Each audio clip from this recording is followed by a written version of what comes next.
नमस्कार, सुवर्णाज रेसिपीमध्ये मी सुवर्ण तुमच्या सगळ्यांचे स्वागत करत आहे. तर आपण पाहणार आहोत आज खांडवीची रेसिपी. त्यासाठी आपण 1 वाटी डाळीचं पीठ घेतलेलं आहे, ते चाळून घेतलेले आहे. त्यात 2 चमचे मैदा घातलेला आहे, ते खांडवी तुटू नये म्हणून. आता आपण त्यात ज्या वाटीने आपण डाळीचं पीठ घेतलेलं आहे त्या वाटीनेच आपण 2 वाट्या भरून ताक घ्यायचं आहे.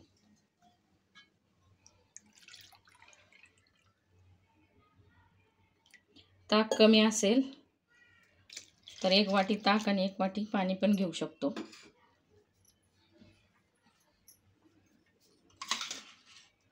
नंतर आपण आलं, लसूण आणि हिरवी मिरचीचं वाटण टाकणार आहे 1 चमचा. हे सगळं हलवून घ्यायचं आहे.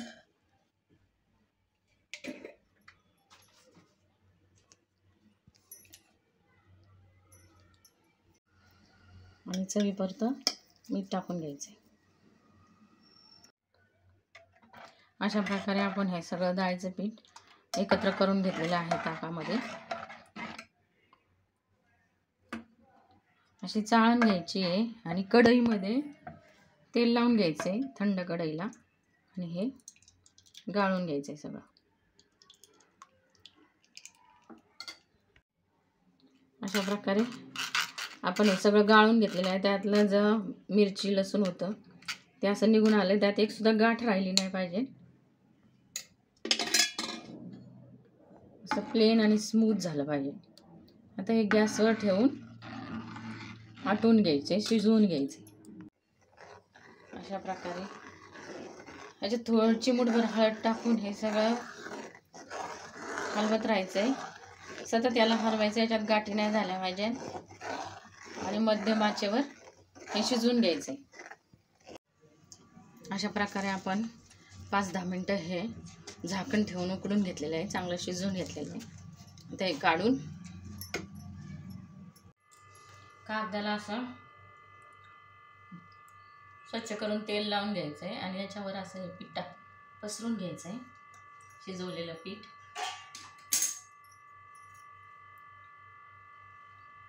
असं पसरून घ्यायचं आहे.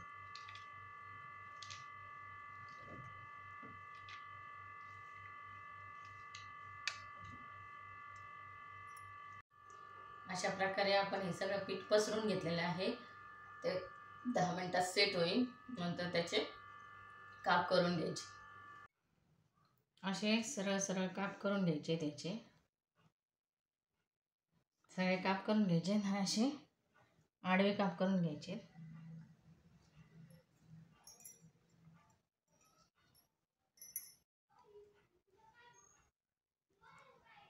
नंतर त्याच्या अशा पोंगळ्या करून घ्यायच्या.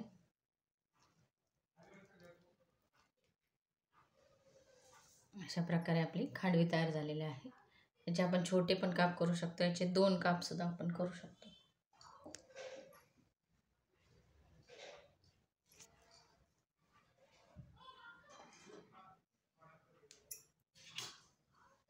अशा प्रकारे खांडवी तयार करून घ्यायची. अशा प्रकारे आपण सगळ्या खांडवी बनवून घेतलेले. त्याच्यावर खोबरं आणि कोथिंबीरीचं डेकोरेशन करून घेतलेलं आहे. त्यावर आपण ही मोहरीची फोडणी टाकून घेणार आहे.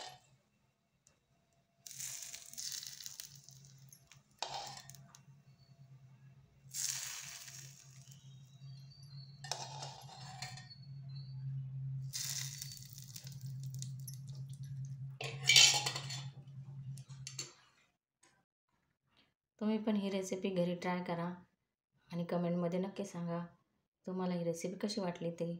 व्हिडिओला लाईक, शेअर आणि सबस्क्राईब करायला विसरू नका. बाय.